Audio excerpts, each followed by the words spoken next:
Hello everyone, ചെടികളെ സ്നേഹിക്കുന്ന എല്ലാ കൂട്ടുകാർക്കും എൻ്റെ യൂട്യൂബ് ചാനലിലേക്ക് സ്വാഗതം. കുറെ നാളായിട്ട് ഇതുപോലെ പോട്ടിങ് ശരിയാവാതെ ഇരിക്കുന്ന, അതായത് പോട്ടിംഗ് മിക്സ് കട്ട പിടിച്ചിട്ട് റീപോർട്ട് ചെയ്യാൻ വേണ്ടിയിട്ട് കുറച്ച് ആളുകൾ എന്നെ കാത്തിരിക്കുന്നുണ്ട്. കുറേ ഡേയ്സ് ആയിട്ട്. അപ്പോൾ അവരെയൊക്കെ ഒന്ന് റെഡിയാക്കാന്ന് കരുതി ഇറങ്ങിയതാണ്. ഇത് കണ്ടില്ലേ, ഈ ഒരു ചെടിയുടെ അടിയിൽ ഇതുപോലത്തെ ഒരു കിഴങ്ങൊക്കെ വന്നേക്കുന്നത് ഞാൻ ആദ്യമായിട്ടാണ് കേട്ടോ കാണുന്നത്. പിന്നെ ഈ ഒരു നെറ്റ് ഉണ്ടല്ലോ, ഞാൻ മണ്ണ് ഊർന്നു പോവാതിരിക്കാൻ വേണ്ടി ചെടിച്ചട്ടിയിൽ വെച്ചിരുന്നതാണ്. അതായത് ബേസ് ആയിട്ട് അടിയിൽ വെച്ചിരുന്നത്. അതൊക്കെ പറിച്ചു കളഞ്ഞിട്ടാണ് റീപോർട്ടിംഗ് സിസ്റ്റം ഞാനിവിടെ നടത്തുന്നത് കേട്ടോ.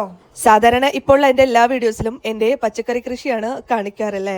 പക്ഷേ ഗാർഡൻ പരിപാടിയിലേക്ക് ഞാൻ അധികം ഇറങ്ങാറില്ല. ഇറങ്ങി തുടങ്ങിയാൽ ഫുൾ ചെടി നടലായിരിക്കും. അതായിരിക്കും എൻ്റെ ഒരു പ്രശ്നം. അപ്പോൾ ഇതൊക്കെ റീപോർട്ട് ചെയ്യാനുള്ള ഐറ്റംസ് ആണ്.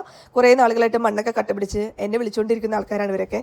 അപ്പോൾ അവർക്കൊക്കെ ഒരു സമാധാനം കൊടുക്കാമെന്ന് വിചാരിച്ച് റീപോർട്ട് ചെയ്യാൻ ഇറങ്ങി കേട്ടോ. അപ്പോൾ ഇത് അറക്കപ്പൊടിയാണ്. അറക്കപ്പൊടി, ചാണകം, പിന്നെ നമ്മുടെ ഒരു തെർമോക്കോള്, ഇതൊക്കെ കൂടിയാണ് മിക്സ് ചെയ്യുന്നത്.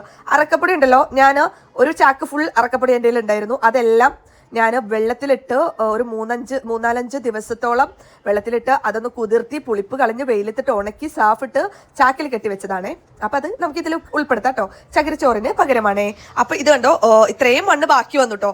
അതെന്താ കാരണം എന്നറിയോ? അതിൽ ഞാൻ കുറച്ച് കരിയിലയും അതേപോലെ ചകിരിയൊക്കെ ഉൾപ്പെടുത്തിയപ്പോൾ ഇത്രയും മണ്ണ് ബാക്കി വന്നു. ആ ഒരു നമ്മുടെ ചട്ടിയിലുണ്ടായിരുന്ന മണ്ണ് മാത്രമേ ഉള്ളൂ, അതിൽ ഇത്രയും ബാലൻസ് വന്നു കേട്ടോ. അപ്പം അങ്ങനെ നെക്സ്റ്റ് ചെടിയായിട്ടൊക്കെ ഞാൻ വരികയാണ് ഗൈസ്.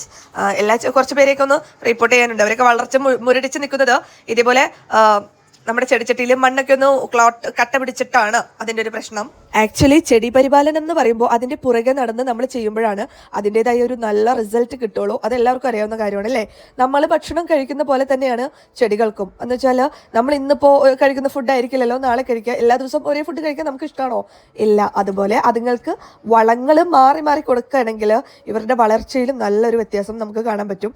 പിന്നെ 6 മാസം ഇടവിട്ട് നിങ്ങളുണ്ടല്ലോ ഈ പോട്ടിംഗ് മിക്സ് ഉണ്ടല്ലോ അത് റീപോർട്ട് ചെയ്യണം. അതായത് മണ്ണൊക്കെ കുടഞ്ഞിട്ട് പിന്നെ ഒന്ന് ചട്ടിയിൽ നല്ല മണ്ണും പോട്ടിംഗ് മിക്സ് ആയിട്ട് എന്തൊക്കെ ഉൾപ്പെടുത്താൻ പറ്റുമോ അതൊക്കെ ഉൾപ്പെടുത്തി, അതായത് ചാണകം, ചകിരിച്ചോറ് ഇതൊക്കെ ഉൾപ്പെടുത്തിയിട്ട് ഒന്നും കൂടി ഒന്ന് റീപോർട്ട് ചെയ്ത് വെച്ചാൽ നമ്മുടെ ചെടി ഇനിയും വളരും. മനസ്സിലായോ?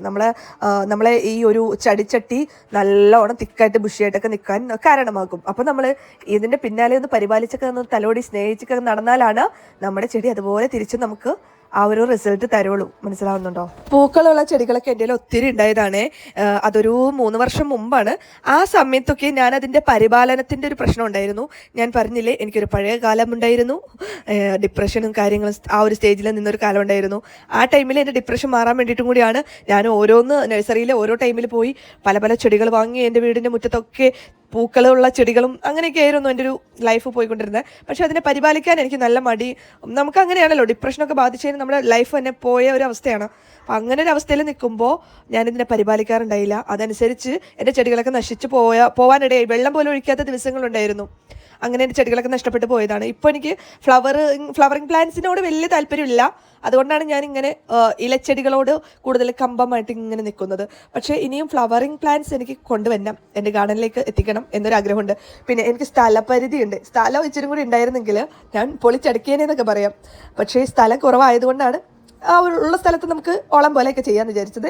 അതുപോലെ എൻ്റെ റീൽസ് കാണുന്ന ഒരുപാട് പേര് എനിക്ക് സപ്പോർട്ട് ചെയ്യുന്നത്, കമൻറ്റ് ചെയ്യുന്നവരുണ്ട്. അതുപോലെ ഒരുപാട് കാര്യങ്ങൾ പറഞ്ഞു തരുന്നവരുണ്ട്. അതുപോലെ സബ്സ്ക്രൈബേഴ്സ് ഉണ്ട്. എല്ലാവർക്കും ഒത്തിരി നന്ദിയുണ്ട് കേട്ടോ. ഞാൻ എല്ലാ വീഡിയോയിലും നന്ദി പറയാറുണ്ട്.